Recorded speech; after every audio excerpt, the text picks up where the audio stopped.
지역 대학병원들이 급속하게 확산된 메르스 사태에서 배운 교훈을 실천하기 위해 병문안 출입 통제를 확대하고 있습니다. 경북에 건설한 신도시의 인구가 폭증하고 있지만 가장 중요한 소방시설이 들어서지 못해 주민들의 안전이 외면당하고 있습니다. 새 정부 교육수장인 김상곤 교육부 장관이 대구를 방문해 지역 학부모들로부터 새로운 입시제도와 관련한 의견을 들었습니다. 사드 배치 반대 단체와 성주군, 김천시 주민들이 오늘 청와대와 국방부를 찾아 사드 배치 원천 무효를 주장하며 강력히 항의했습니다. 시청자 여러분 안녕하십니까? 대구 경북 소식 전해드립니다.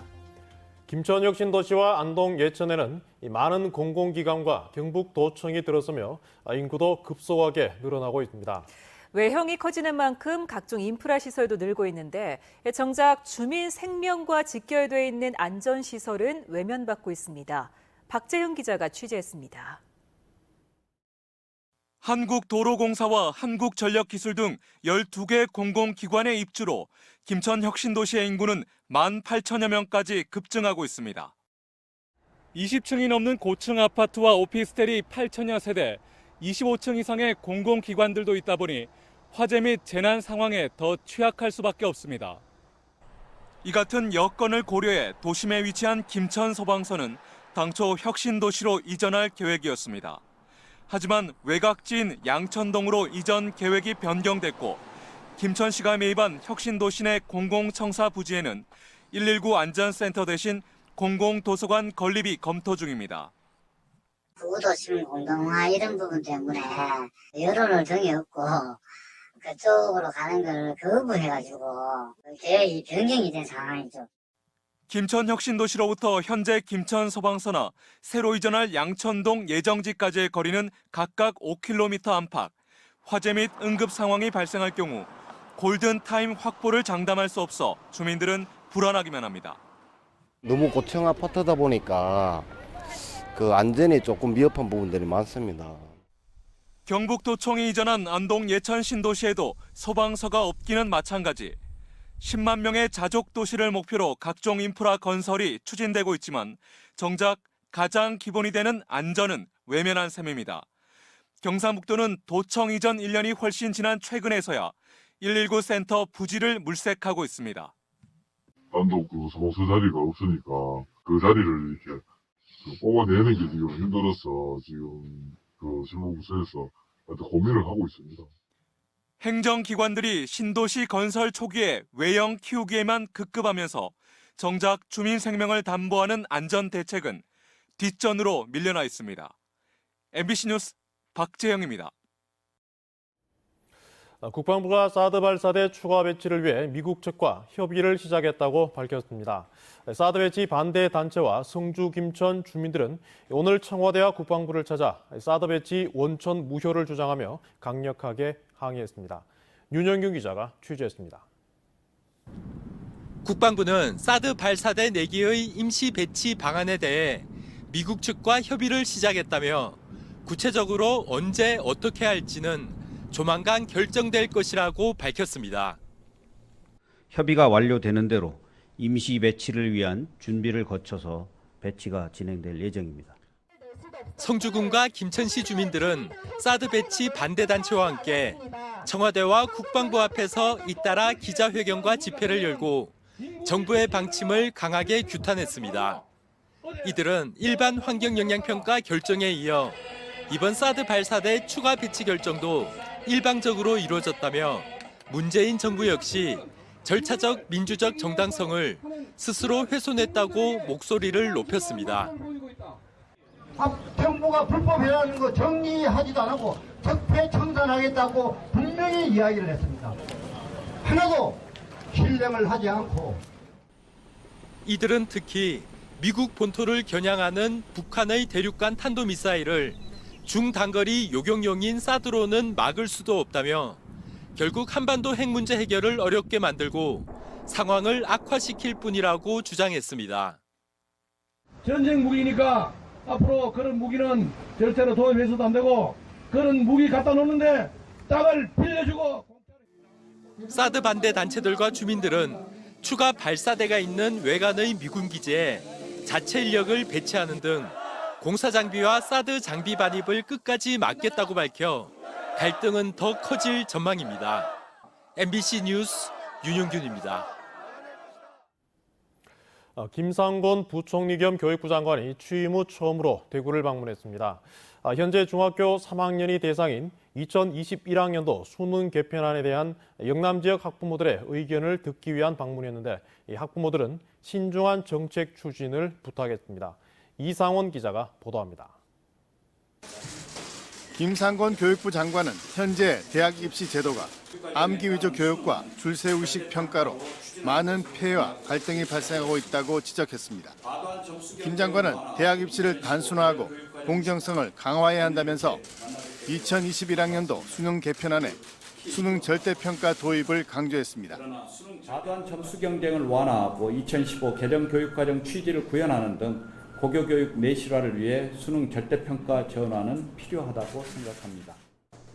하지만 개편안의 적용을 받는 현 중학교 3학년 학부모와 고등학교 1학년 학부모들은 급속한 정책 전환은 아이들에게 피해를 줄 수 있다며 불안감을 나타냈습니다. 절대평가가 돼버리면 시험을 애들이 쳤을 때 아무래도 막 들쑥날쑥 막 널뛰기식처럼 될 것 같아요. 학부모 입장에서는 조금 이렇게 안정적이지 못한 것 같고. 학생부 종합 전형 확대에 대해서도 서울과 수도권 지역에 비해 지방이 불리하다며 전면 도입보다는 단계를 나눈 점진적 도입 등 신중한 추진을 주문했습니다. 우리 지역의 중학교에서는 지금 동아리조차도 지금 제대로 되지 않고 있습니다. 그러면 고등학교 갔으면 또 어떤가? 6개월 겪어보니까 안 되고 있습니다. 교육부는 지역별 의견을 정리한 시안을 만들고 8월 동안 전국을 돌며 공청회를 연 뒤 8월 말에 수능 개편안을 확정해 발표할 예정입니다. MBC 뉴스 이상원입니다. 경산시 진량읍에 있는 이마트 계열 에브리데이 슈퍼마켓을 비롯해 전국의 같은 계열사 슈퍼마켓 일부에서 신용카드가 이중으로 결제되는 사고가 발생했습니다. 이마트 에브리데이 측은 어제 전산 오류로 전국 몇몇 매장에서 일부 손님들이 신용카드로 결제한 금액이 몇 시간 뒤 이중 결제되는 사고가 났는데 현재 정확한 피해 규모를 파악 중이라고 밝혔습니다. 그러나 손님들이 피해 구제에 관한 안내를 받지 못해 불만을 터뜨렸습니다. 지난 2015년 메르스 사태 당시 병원이 주요 감염 경로였다는 점 기억하실 텐데요. 대구의 종합병원들이 제2의 메르스 사태를 막기 위해서 병문안객 출입 통제를 잇따라 시행하고 있습니다. 권윤수 기자가 취재했습니다. 개명대 동산병원 의료진들이 환자와 방문객들에게 안내문을 나눠주고 있습니다. 8월 1일부터 실시하는 병문안객 출입 통제 시스템을 안내하기 위해서입니다. 이번 병동을 중심으로 33군데 출입구에 바코드를 인식해야 문이 열리는 스크린 도어가 설치됐습니다. 환자와 보호자 1명에게 출입증이 주어지고 병문안객은 평일 오후 2시간, 토요일과 휴일은 오전과 오후 각각 2시간씩 정해진 시각에 방문 기록을 남기고 드나들 수 있습니다. 지난 2015년 메르스 사태 때 경험했듯 무분별한 병원 방문은 감염병을 퍼뜨릴 수 있어 병문안 문화를 개선시키기 위해 시행됐습니다. 메르스 사태 때 그때 병문안 통제가 되지 않아서 전국적으로 많은 피해를 봤습니다. 거기에서부터 이 국가 지책으로 이걸 하게 되었습니다. 대구에서는 경북대병원이 이 제도를 가장 먼저 도입했지만 노조 측이 노조원의 권리 침해 소지가 있다며 법원에 출입 방해 금지 가처분 신청을 해 잠시 중단됐습니다. 환자 안전과 감염 예방을 위해서 7월 1일부터 출입 통제를 시행하였으나 법원 가처분 신청으로 인해서 그 결과에 따라 향후에 시행할 예정입니다. 영남대병원도 오는 9월 초 시행을 목표로 스크린 도어 설치에 들어가는 등 안전한 병문안 문화를 정착시키기 위해 병문안객 출입 통제가 잇따라 시행되고 있습니다. MBC 뉴스 권윤수입니다. 무더운 여름, 사람도 힘들지만 말 못하는 반려견은 더욱 힘든 여름을 보내고 있습니다. 열사병에 취약해 세심한 주의가 필요한데요. 폭염 속 반려견 관리법, 양관희 기자가 전해드립니다. 지난 1일 경기도 용인의 한 아파트에서 불이 나 반려견 한 마리가 숨졌습니다. 외출하던 집주인이 무더위 속에 집에 남은 반려견을 위해 선풍기를 틀어줬다 불이 났습니다. 화재 원인은 일단 선풍기에서 화재가 시작된 걸로 나오거든요. 전문가들은 폭염 때 밀폐된 집에서 반려견에게 선풍기를 틀어주는 건 효과가 없다고 말합니다. 반려견은 사람과 달리 땀샘이 극히 적고 주로 호흡을 통해 체온을 조절하기 때문입니다. 체온 조절 자체를 호흡을 통해서 하게 되는데 폭염 속에서는 그 공기 자체가 뜨겁기 때문에 들이마시는 공기 자체가 뜨거워서 적절하게 그 체온 조절을 하지 못하는. 반려견은 신체 구조상 열사병에 취약합니다. 무엇보다 대낮에 산책을 피하고 실내는 환기를 자주 해줘야 합니다.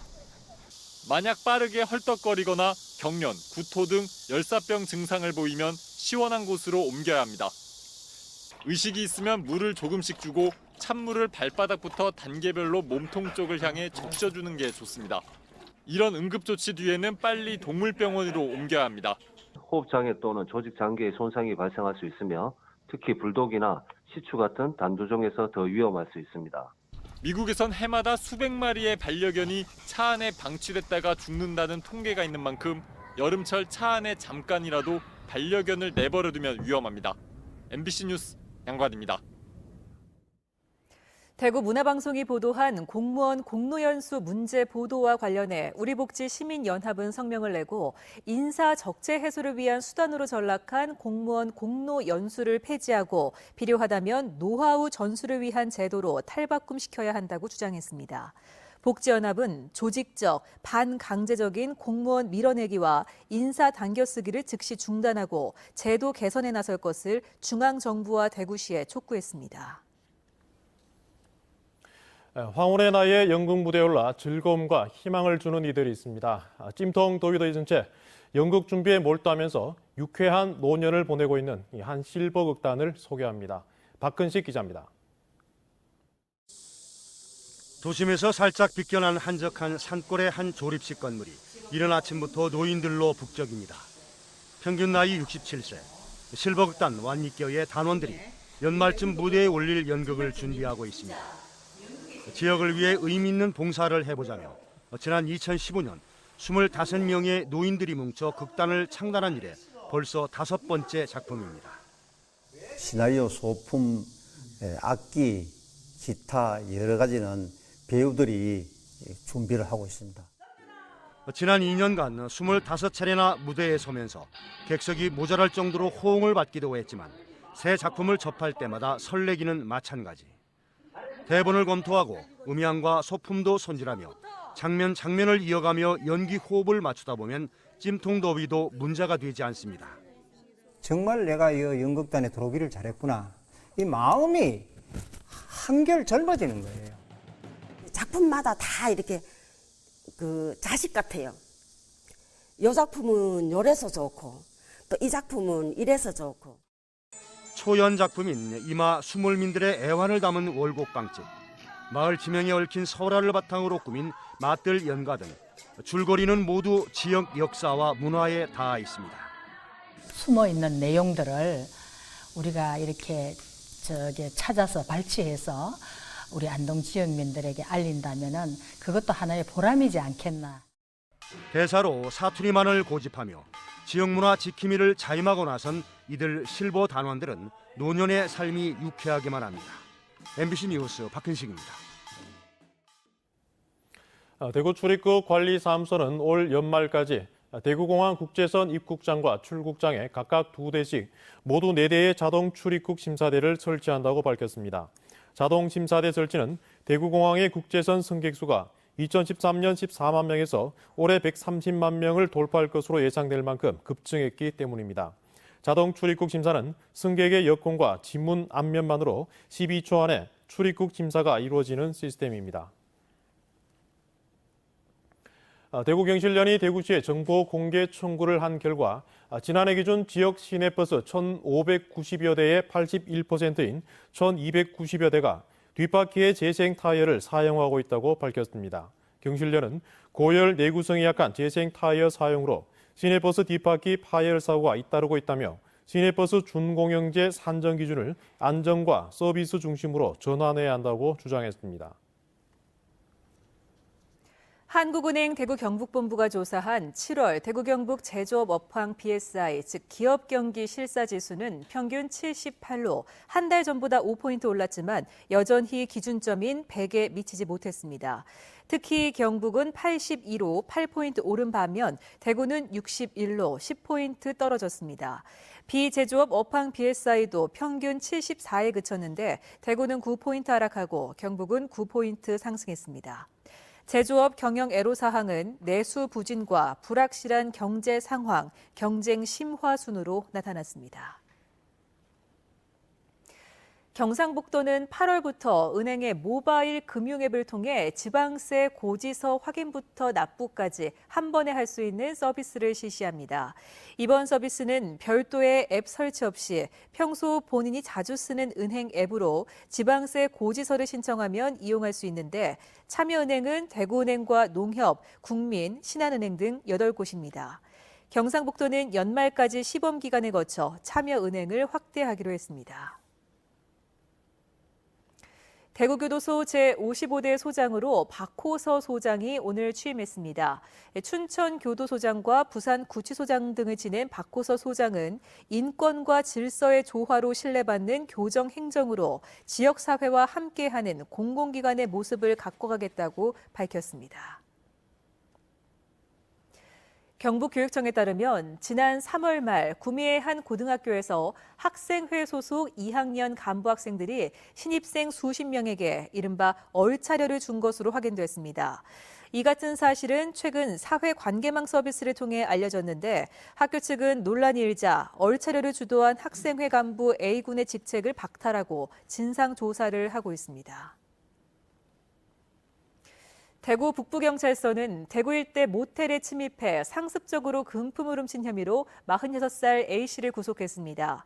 경찰에 따르면 A씨는 지난 2월부터 최근까지 대구 일대 모텔에 침입해 투숙객이 잠든 사이 금품을 훔치는 수법으로 모두 5차례에 걸쳐 100만 원가량을 훔친 혐의를 받고 있습니다. 대구지방경찰청은 내일부터 10월 말까지 휴대용 정보통신기기 불법 취득과 유통범죄 특별 단속을 벌입니다. 대구 경북 소식이었습니다.